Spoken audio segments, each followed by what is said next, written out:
The mistake that changed everything. Leo wasn't a hero.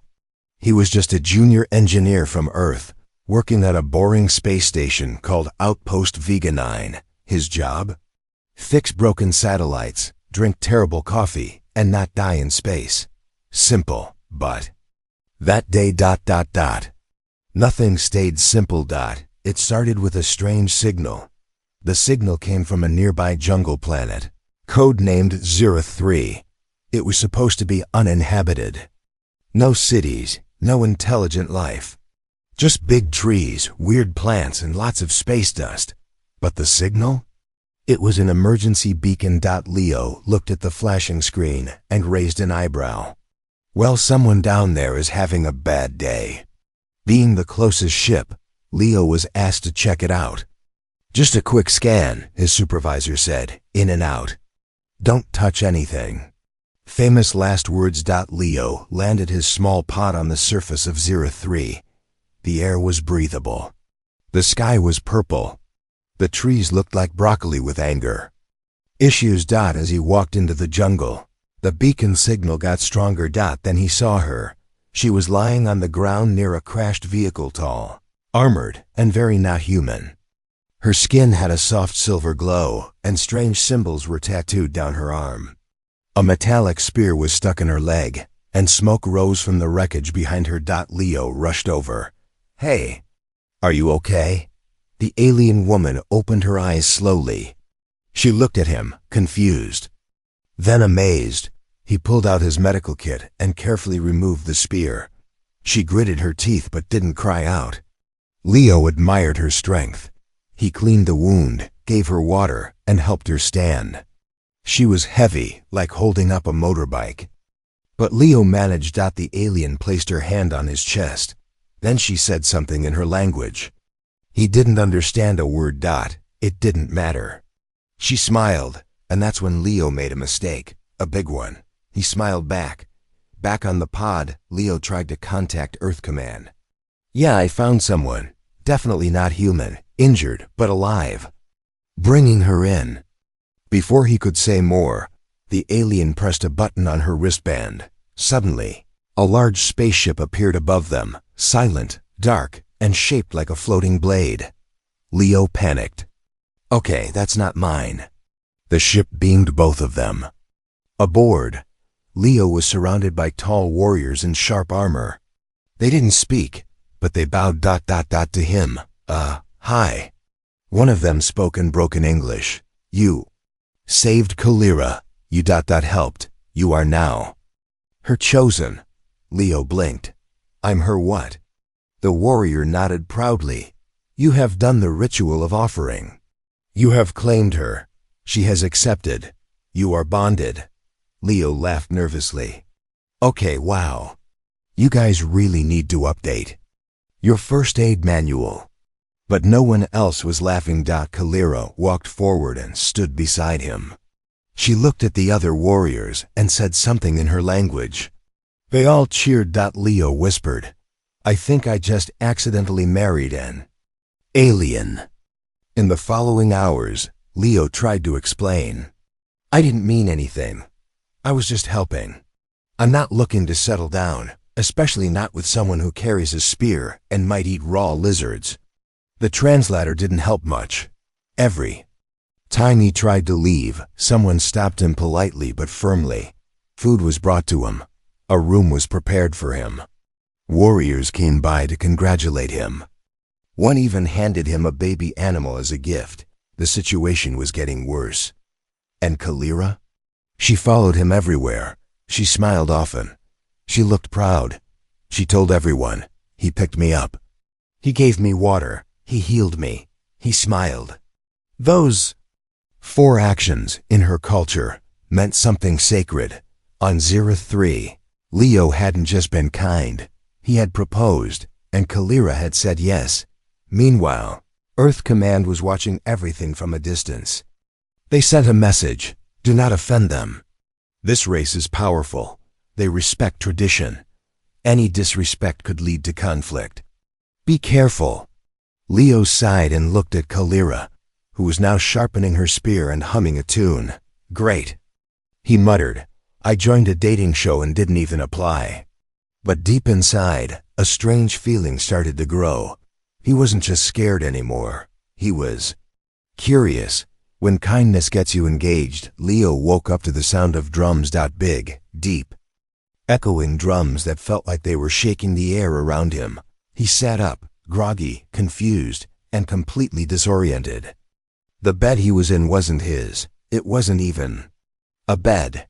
It was a nest woven from glowing leaves and soft floating feathers. "Okay," Leo whispered, rubbing his eyes. "Either I'm dreaming or I've been adopted by space birds." The door slid open. Two tall alien figures entered, both wearing long robes and smiling like proud uncles at a wedding. One of them spoke. "The ceremony begins soon," Leo blinked. "Ceremony? What ceremony?" The other one nodded solemnly. "The joining of spirits. The bonding of hearts. The ritual of choosing." He jumped to his feet. No, hold on. There's been a mistake. I'm not choosing anything. I just gave her water." Both aliens laughed, the kind of laugh people give when a toddler says something silly. "You are funny," one of them said. Kalira chose well. As they led him down a hallway filled with glowing crystals and alien writing, Leo tried to figure out an escape plan, but then something caught his attention. The walls around him were covered in moving paintings, like holograms. They showed stories from the past, warriors in battle, lovers touching foreheads under twin moons, a giant beast being slain by two people, one male, one female, in armor that looked strangely familiar. Leo squinted. "Is that Kalira?" "Yes," and beside her was him, his face, his hair, his awkward little smile. He froze. "Wait, how is that possible?" The guide noticed his stare. "That is the prophecy, the bonded one who falls from the stars, the one who brings change." Leo felt a chill run down his spine. When they reached the main chamber, Leo's jaw dropped. Thousands of Kalira-S people were gathered in a giant arena made of black stone and blue fire. Floating orbs lit up the space. Everyone was wearing ceremonial armor. Music played from instruments that looked like jellyfish mixed with trumpets. And at the center, standing tall and radiant, was Kalira. She wore a long dark cloak made of scales. Her silver skin shimmered under the lights. Her eyes locked onto Leo's, calm, certain, and proud. She held out her hand. Leo whispered to himself. "Okay, so plan A, run. Plan B, smile and pretend I understand anything. Plan C, hide under the cloak and hope nobody sees me." He chose Plan B for now. As Leo stepped into the circle, everyone cheered. A priestess floated down from above. Literally, she hovered on some sort of anti-gravity platform, holding a glowing orb. She said something in their language. The translator earpiece tried to keep up. "Today, the chosen one completes the bonding. Today, two spirits become one." Leo leaned toward Kalira and whispered, "Hey, before we spirit bond or whatever, can I ask one thing?" She looked at him. "Ask, do you really want this? Or is this just tradition?" Kalira paused. For the first time, her expression softened. "At first, I followed the ritual. But now, I follow my heart." Leo stared at her. "Okay, that was way deeper than I expected." Then things got weird. The priestess raised the orb and chanted louder. Suddenly, the orb glowed bright, and Leo felt a pull in his chest, like something inside him was being scanned or copied. A vision flashed before his eyes. Flames, war, a city in ruins, Kalira screaming, a shadowy figure standing over Earth, and him, leading an army of both humans and aliens. The vision ended in a snap. Leo stumbled backward, gasping. "What the hell was that?" Kalira held him steady. "You saw it too?" He nodded slowly. "The vision of what's to come," she said. "The future you bring." Before he could respond, A loud crash shook the arena. A blast of blue lightning hit the far wall. Smoke exploded into the air. Everyone panicked. From the smoke, a tall warrior stepped forward, black armor, glowing red eyes, and a jagged spear that hummed with energy. Kalira's face went pale. Leo turned to her. "Friend of yours?" She said one word. "Sylvan." The crowd fell silent. Tizivan spoke with a voice like thunder. "This bond is false. He is not one of us. He is not worthy." Kalira stepped forward, eyes burning. "I have chosen." "You chose wrong," Exovan growled. "You were promised to me." Leo raised his hand awkwardly. "Okay, I don't want to interrupt your alien telenovela, but I really feel like I didn't sign up for this love triangle." Bovan pointed his spear at Leo. "Let him prove his worth in the trial, or he dies." To Leo's horror, the crowd didn't seem shocked. They nodded. Some even cheered. Kalira turned to Leo. "There is no way out now. You must face the trial." Leo's mouth went dry. "What kind of trial?" She looked at him. 3 challenges. "If you pass, the bond is real. If you fail—" "Let me guess," Leo said. "I get turned into space soup." Kalira said nothing. That was answer enough. As Leo was taken to a preparation chamber. He sat on a stone bench, face in his hands. He was supposed to be home by now, sipping coffee, watching reruns. Instead, he was preparing to fight for his life, because of a smile and a bottle of water. "Next time," he muttered, "I'll just wave and keep walking." But deep inside, something strange stirred, a flicker of bravery, a spark of destiny. Maybe this wasn't just a mistake. Maybe he was meant to be here. The Culture Shock chronicles Leo had never been in a jungle before. Not on Earth, not on Mars, and definitely not on Zereth 3, a jungle planet that made Earth's Amazon look like a potted plant. Now, here he was, standing in the middle of a glowing alien forest, holding a dull spear, dressed in what could only be described as ceremonial space pajamas. His first trial had begun. Asterisk, and the instructions? Simple: survive until sunset. Asterisk, go. And don't break any cultural rules, or the jungle will respond. No pressure. Asterisk. The forest was alive. The trees moved slightly, not from the wind, but as if they were watching. The ground pulsed faintly under Leo's boots. Leaves shifted colors when he stepped near them. Even the air buzzed, not with insects, but with a low whisper, like the planet itself was whispering secrets he couldn't understand. Leo whispered to himself, "Okay, step 1, don't die. Step 2, figure out what the heck is happening." He began walking slowly, remembering what Kalira told him earlier. The trial is not just about danger. It is about respect. This jungle watches your heart. That sounded deep, until he tripped over a root and fell face first into some glowing moss. The moss giggled. Yes, giggle. Like a tiny group of children laughing.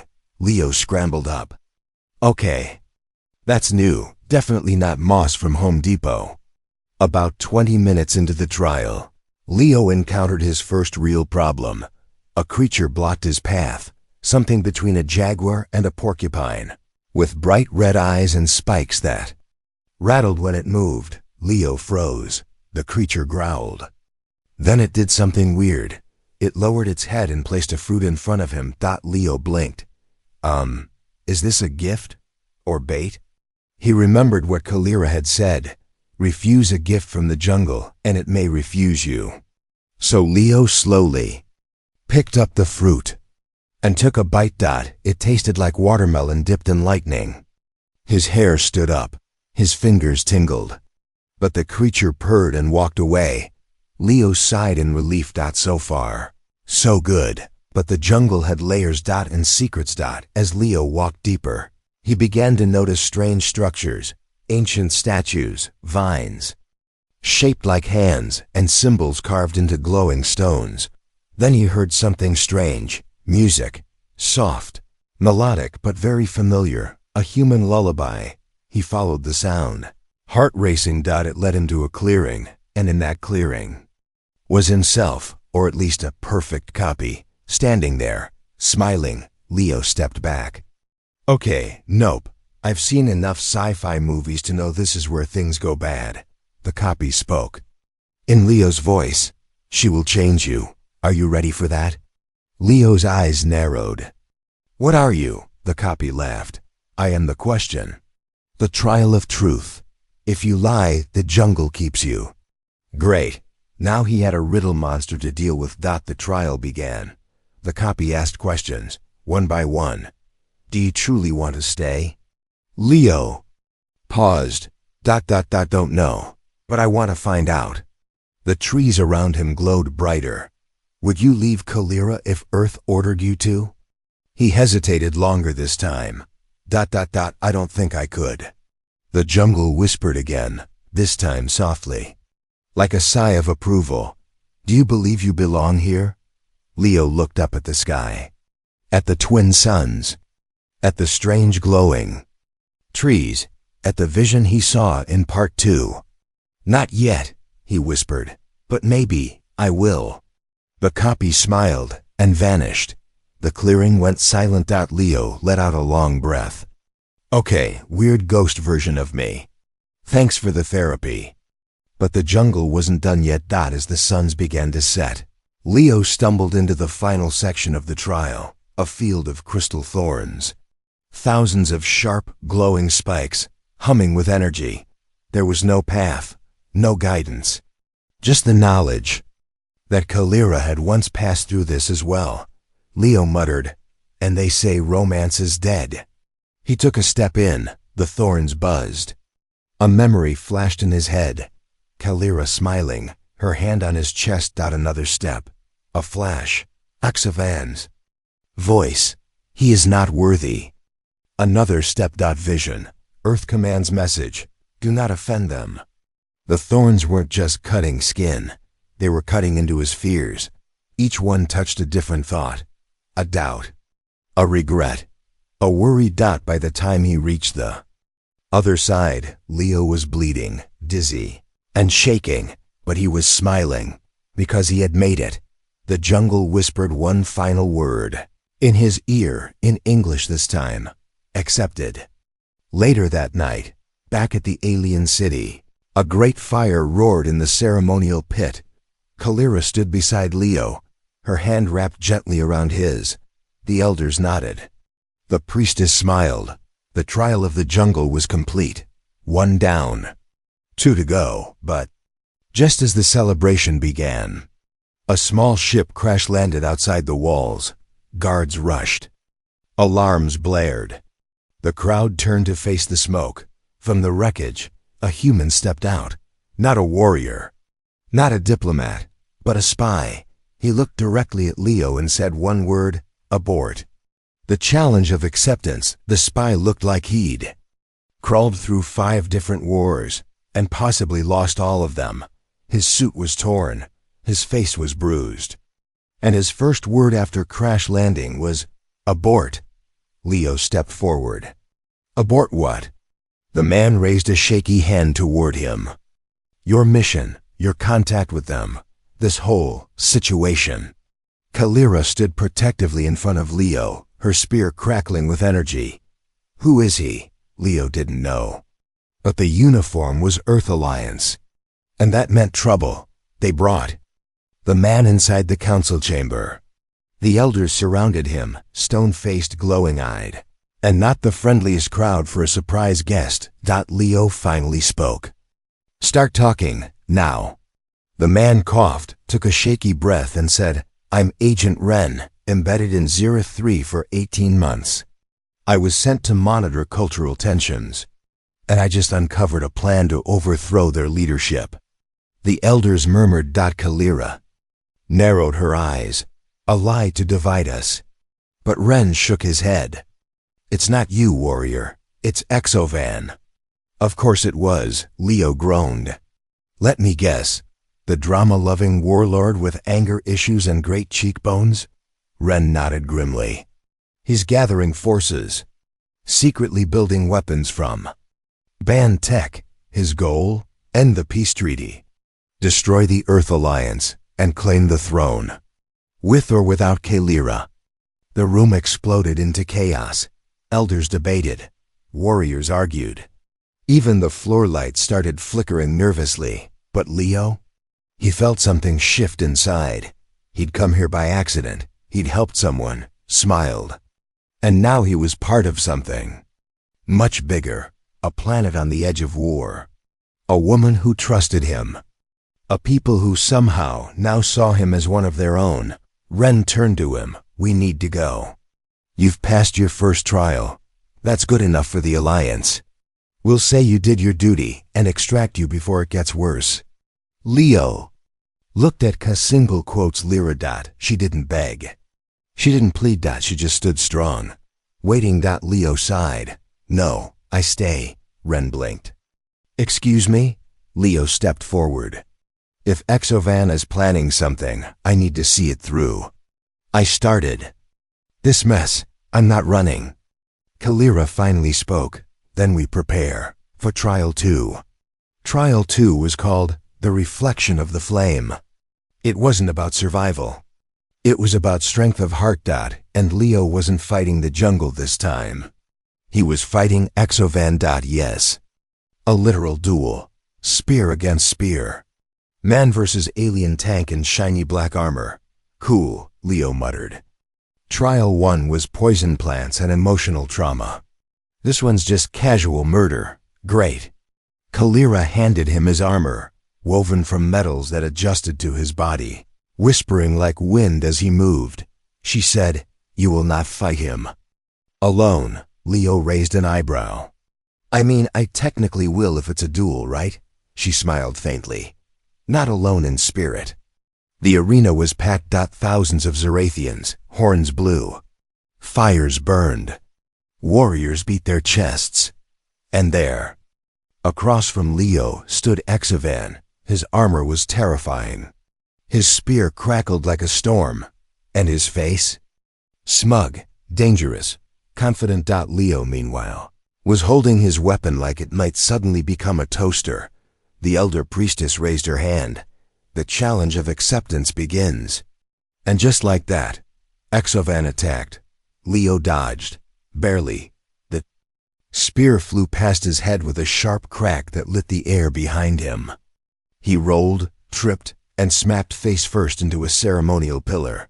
Solid start, he muttered. Exo-Ravan laughed. You are weak. She deserves better. Leo stood up, wiped blood from his lip. Yeah, I agree. But here we are. The duel wasn't fair. Exovan was trained from childhood. A warrior born. Leo was a space engineer who once got winded opening a pickle jar. But what Leo lacked in skill, he made up for in pure stubbornness. He kept dodging, blocking, slipping, like a very panicked noodle in battle armor. And then the turning point. Van lunged for a final strike. Leo fell back, caught the edge of the pillar, and spun. Around, not gracefully, more like falling stylishly, and accidentally smacked the back of Van's helmet with the blunt side of the spear. The arena went silent. Exovan froze. Leo whispered, Did I just? Then crash. Exovan's helmet exploded in a spark of light and fury.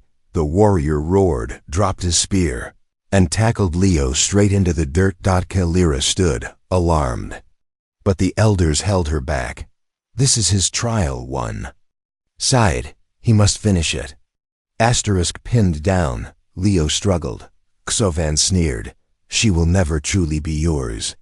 Not while I live. Leo, breathless, whispered, Then maybe. That's why you're losing. Boom. Leo headbutted him. It hurt Leo more than Exovan, to be honest. But the symbolism was great. The crowd erupted. Exovan rolled back, panting, furious. You... Little Leo stood slowly, spear in hand. Still think I'm weak? Exovan charged one last time, but the elder priestess stepped between them. It is done. She turned to the crowd. The outsider has endured. He has bled. He has stood, he's accepted. The crowd cheered. Kalira ran to Leo. And for the first time, she didn't look at him as her accidental mate. She looked at him as her equal. Later, in the healing chambers, Leo laid back, bandaged like a mummy. Kalira sat beside him. "You could have died," Leo groaned. "Honestly, I think I did die. For a few seconds back there," she smiled. "You didn't have to fight, but you did." He looked at her. "I didn't fight for you. I fought with you." She said nothing, just took his hand gently. Then the alarm blared. Ren's voice came through a "Emergency.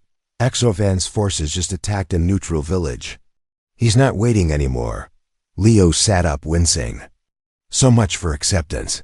He's going to war." Kalira stood. "Then so will we." Leo took a deep breath. He wasn't just surviving anymore. He was choosing the human way. The war had begun, not with bombs, not with armies, but with silence. Villages stopped responding. Trade routes went dark. Zarathian warships moved in patterns that screamed preparation. And in the center of it all was Leo. The boy from Earth who just wanted to fix satellites and drink mediocre coffee. Now, he was a symbol, a prophecy. A problem. In the Great Council Hall, the debate was chaos. Warriors yelled. Elders slammed staffs. Ren, the spy from Earth, paced the floor, nervously biting his nail. Leo sat in the middle of it all, still bruised from Trial 2, wrapped in healing vines that smelled like mint and trauma. One elder shouted, "This outsider has brought division." Another, "No, he showed us who Exovan really is." Kalira stood and silenced them all with one raised hand. "He passed the trials," she said. "He has bled with us, fought beside us. He is one of us." Ren shook his head. "One of you? He's not even trained. He's an engineer, for stars' sake. He builds lunch trays, not revolutions." Leo finally stood up. "I didn't come here to lead, or to fight, or to get wrapped up in space politics. I came here because someone needed help." He paused. The room stilled. "And apparently, in your culture, that means marriage." Scattered laughter. A bit of tension eased. Leo continued. "But where I come from, help doesn't mean I want power. It means I give a damn. And maybe that's what Exovan hates." He stepped forward. "Because I'm not strong like him. I'm not born to fight. But I ask questions. I listen. And I believe peace is worth more than pride." Ren gave a slow clap. "Beautiful speech. But speeches don't stop warships." Leo grinned. "No, but ideas do." That night, Leo sat alone in the star chamber, a massive observatory with a clear view of the sky. Twin moons hung above. Stars blinked quietly. Kalira entered, sitting beside him. "You speak well," she said. Leo smiled. "Thanks. I practiced in the mirror once. I tripped over the word revolution 3 times. She laughed, genuinely. The first time he'd heard that from her. Then she looked serious. "The final trial is soon." Leo nodded. "What is it?" Kalira hesitated. "It is not something you pass alone." That's when she told him. Trial 3. The soul name. A sacred ritual where one reveals their deepest truth. Not a secret. Not a fact. But the thing that defines your core. Something you may not even know yourself. Until the moment you say it. Aloud. Once spoken, it binds you, not just to another, but to a purpose. But there was no time. Before the trial could begin, the palace trembled. A shockwave tore through the city wall. Alarms blared. Lights dimmed. Exovan's ships had arrived. Kalira turned to Leo, eyes blazing. He forces the decision. The council scrambled. Warriors ran to their positions. Skyships launched like glowing wasps into the night. Ren grabbed Leo's arm. "We need to go. Earth has a failsafe. A planet-wide EMP. It'll shut everything down. Ships, weapons, tech. We can wipe the battlefield clean. Leo froze. Wait, that'll kill power to hospitals, farms, even your own peoples. Defenses, Ren looked away. It's war, Leo. Leo clenched his fists. No, that's fear. Kalira turned to Leo. What would the human way be? He didn't answer right away because he didn't know. But then, he remembered something. His first days on this planet. The jungle. The spear. The laughter of moss. The warmth in Kalira. Eyes. The lesson wasn't to win that, it was to understand that. Leo ran to the central beacon, the ceremonial flame at the city's heart. He activated the cum crystal. He didn't know the codes. Didn't know the tech dot, so he did what humans do best. He improvised. He grabbed the translator orb, connected it to the crystal, and spoke from the heart. This is Leo. I'm speaking not just to the warriors of Zera 3. Not just to Dechervan, but to everyone listening. I'm not a soldier. I'm not a king. I'm just a guy who showed up on the wrong planet and made the wrong impression with a smile. But I've seen your people. I've seen your culture, your strength, your beauty, and I've seen what fear does to it. You don't have to follow Exovan. You don't have to follow me, but you can choose something new. You can choose peace, not because it's easy, but because you are strong enough to make it real. There was silence. Then a second signal came in, from an enemy ship. This is Commander Voss of Fleet 9. Standing down. Another followed. And another. Xavan's army was fracturing. His message was failing, because Leo had shown them something their culture had forgotten. Mercy wasn't weakness, but Exovan didn't surrender. He came in person. One last time. At the center of the palace, Leo faced him again. This time, no arena. No crowd, just Kalira, Ren, and the glowing flame of the final trial. Exovan raised his weapon. You are nothing. Leo didn't flinch. I am Leo. I am a helper. I am a builder. I am afraid every day, but I show up anyway. The flame rose. Kalira stepped forward. Her voice steady. I am Kalira. I am a protector, a warrior, and I choose him. The flame shimmered, turning deep blue. Then it whispered, soul names accepted. The ground shook. The fire exploded upward, not destroying, but spreading. Energy surged across the city. Not death. Change. The old prophecy had said, one will fall from the sky. Not to conquer, but to connect. He will not bring fire. He will be the spark that lights it.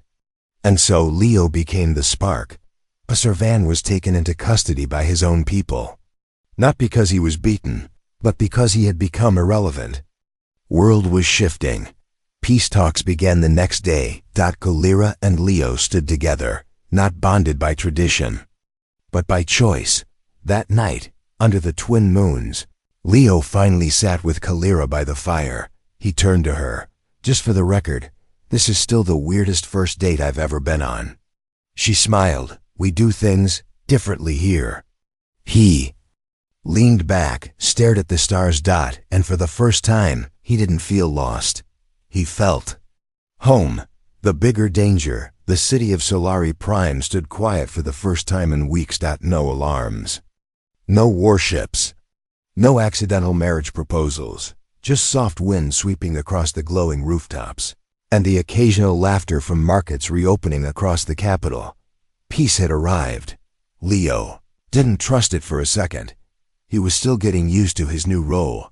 Ambassador by accident. Unofficial Earth liaison, ceremonial mate of the flame, and somehow a symbol of interspecies unity. His face was now on banners, statues, even a holographic cereal box, which tasted like spicy cardboard and glitter. But the attention wasn't what bothered him. It was the dreams. For 6 nights, Leo had the same dream. A black star falling, a planet cracking, and a whisper in his ear. You lit the fire. Now you must face the shadow. On the 7th morning, Kalira found him in the ancient library. He was surrounded by old scrolls, Dusty tablets, and a translation orb humming like an overworked coffee machine. She frowned. You look like you haven't slept. Leo held up a tablet. This one says your people once sealed something called the Devourer beyond the veil. Want to guess what that is? Kalira took the scroll gently and read aloud. When the flame is lit by a stranger's hand, the veil shall tear, and the old hunger will see again. Leo leaned back, rubbing his temples. Cool, so I accidentally sent a cosmic "Hey, I'm here" text to a space monster? She looked at him with more worry than amusement this time. We must speak with the star priests. Leo blinked. We have star priests now? How many surprise departments does this place have? The Temple of the Veil was hidden beneath the city, older than any building above. It was made of black stone and carved starlight, literal glowing script etched by hands. Long gone, the star priests were silent beings. Pale, eyes glowing silver, wrapped in robes that shimmered like liquid constellations. They didn't walk, they floated. And they knew him by name. Leo of Earth, the Flamebringer. The unintended herald. Leo frowned. I'm sorry, can we go back to the word unintended? That's never comforting. The high priest nodded. You were not meant to come, but now that you have, the locks have weakened. He gestured toward a massive circular door, sealed with thousands of shifting glyphs. Behind this gate lies the first scar, the warning left by the ancients. Kalira stepped forward. Has it awakened? The high priest's voice turned colder. Not yet, but it has turned. And now it sees. They opened the gate. Inside was a chamber so large it echoed into the stars. Floating in its center was a dark sphere, not solid, not liquid, but something void-like, like space itself had been trapped and condensed into a shape. Around it spun fragments of armor, broken weapons, and bones. Leo stepped closer, his vision warped. His heart raced. He heard whispers. Thousands, no millions, we see you. You opened the door. We remember. He stumbled back, gasping. The sphere pulsed. Kalira caught him. Leo? The high priest raised his staff. You are the first key. But not the only one. Leo's voice trembled. What does that mean? The answer came not from the priest, but from space itself. A ship appeared in the sky above Solari Prime. It was massive, not Zerathian, not human. Its surface shimmered like a black mirror, reflecting nothing. It didn't answer hails. It didn't land. It simply hovered. Watching. For 3 days. Then, without warning, it broadcast one word into every device across both worlds. Another. Ren, now working under Leo as part of the Earth-Zerathian Peace Division. A fancy title for a guy who follows Leo around with paperwork. Slammed his datapad onto the table. I told you peace was temporary. This thing, whatever it is, was waiting. And now it's poking us. Leo leaned forward. Maybe, or maybe it's looking for something. Kalira nodded. A test. Like our trials. Leo stood. Then, we need to respond the human way. Ren raised an eyebrow. Which is? Leo looked at both of them. We say hi. Leo, Kalira, Ren, and a small team boarded the diplomatic vessel Unity's Edge and approached the mirror ship. No weapons. No threats, just a signal. We come in peace. The mirror ship responded by opening. A single bridge extended toward them, glowing faintly, silent, suspenseful. As Leo stepped onto it, Kalira grabbed his hand. If it takes you, I go too. Leo smiled nervously. Okay, but if they offer weird space tea, we both say no. Inside, there was no crew. No noise. Just mirrors, everywhere. And at the center, a being made of light and shadow, shifting between forms. A woman. A child. A machine. A star. Then it took Leo's form and spoke with his voice. You are not special. You are the first of a pattern. The thread that broke the lock. Leo stepped back. What do you want? To test, to judge, to decide. The being raised its hand. Behind it, screens lit up, showing dozens of other planets, some with humans, some with species Leo didn't recognize. All had one thing in common, someone like him. Kalira gasped. The prophecy wasn't about you. It was about a wave. The being nodded. You are the first wave, the spark. Now the fire spreads. And we must see if it burns or heals. Then it vanished. The ship sealed again and drifted away, disappearing without a trace. Back on Solari Prime, the council gathered. Leo explained. Everything. The mirrors. The other Leos. The test. The high priest stood. This is not the end of your journey, Flamebringer. It is the beginning of something larger than any world. A galaxy-wide reckoning. Kalira looked at Leo. What do we do? He exhaled slowly. We prepare. We find the others. We share what we've learned. We remind them. There's always a choice. That night, as stars shimmered above and a strange breeze blew through the temple towers, Leo wrote his first message to Earth Command. Peace is fragile, but now it must become strong, not with weapons, but with understanding. Because something is coming, and it's watching us all. The final choice. 1 month later, the galaxy was holding its breath. Across dozens of worlds, mysterious mirror ships had arrived, silent, watching, never attacking. Just waiting. And one by one, they delivered the same message. You have awakened the pattern. Choose your flame bearer. Choose your fate. Each species had one soul who had, through chance or chaos, sparked a change in their people. The flame bearer. Leo was Earth's first. And now he was on a mission. Find the others. Unite them. Or watch the galaxy fall. Scene. The convocation ring high above a dying star. A ring-shaped space station hummed with ancient energy. It had no crew. No weapons. Only seats. 12 of them, and 12 glowing sigils, pulsing with light. Leo stood in the center, surrounded by other flame-bearers. A desert-born rebel from Caldra 5, a cybernetic healer from Synthera Prime, an amphibious monk from the ocean moon of Jurix, and more, each stranger than the last, yet somehow familiar. Each had walked into a storm and chosen hope over hatred. Kalira stood by Leo's side, her armor polished, her eyes wary. He looked at her and whispered, "Are you ready for whatever this is?" She squeezed his hand. "With you, always." Then the sky opened. The mirror ships above the station shimmered. A rift tore the sky like paper, revealing something that made even the bravest warriors shake. It wasn't a fleet. It was a being. So large it seemed woven from space itself. A swirling form of stars and darkness and screaming memories.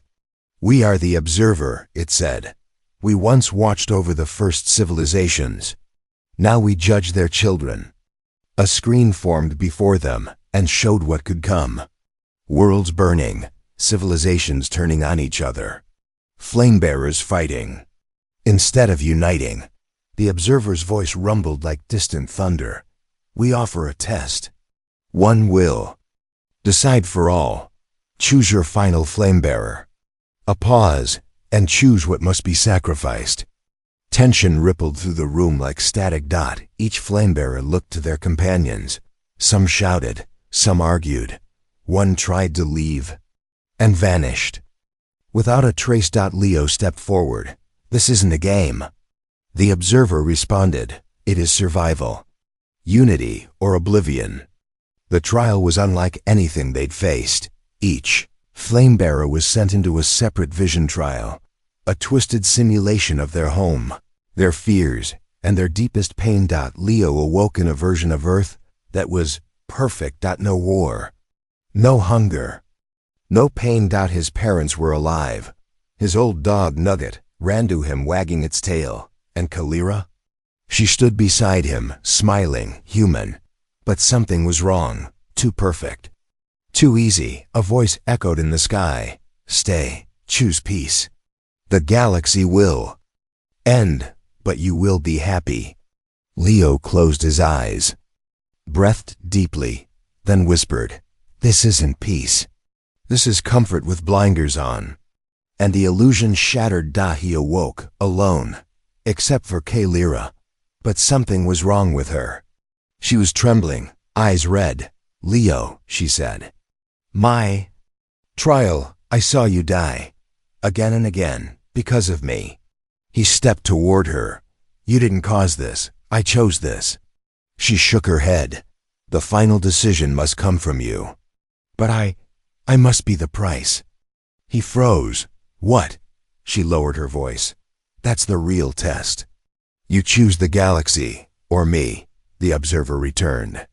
"One life must be given, one truth must be spoken, one future must be chosen." A panel rose before Leo. 3 buttons. No labels. One for unity, one for personal salvation, one for destruction. He looked at Kalira, the woman who had fought beside him, bled for him, believed in him when he didn't believe in himself. He looked at the flame-bearers, strangers once, now a family of fire. Then he did what humans do best. He chose both hope and heartbreak. Leo turned to Kalira. "I can't lose you," he whispered. She smiled, tearful, proud. "But you won't." Then she placed her hand over his on the panel and pressed the center button, the one that glowed not red, not green, but blue, the color of the Zerathian flame. The observer paused, then said something no one expected. This was never a test of power. It was a test of understanding, of balance, of shared will. The mirror ships shattered, exploding into starlight. And from the wreckage came seeds. Energy seeds. One floated to each flame-bearer. Leo caught his in his hand. Glowing, warm ember that pulsed like a heartbeat. "The flame is now yours to carry," the observer said. "Spread it, share it, or let it die." 1 year later, the galaxy had changed. The flame had spread. New treaties, new alliances, new mixed outposts where humans, Zerathians, Syntharans, and more shared knowledge, language, and fire-dusted pancakes. Leo and Kalira, still together, still teasing each other, still saving the universe between coffee breaks. He wore no crown, no title, but children on every planet now told his story. The man who smiled at a stranger and lit the stars. Final scene, the stone of Emma in a quiet garden on Zero 3. Leo stood before a monument. On it, engraved in dozens of languages, was a simple phrase. Sometimes, help is the most powerful weapon in the galaxy. Kalira appeared beside him. "You ready for the next adventure?" she asked. Leo turned to her. Grinned. Double quotes, "Only if I get to propose again."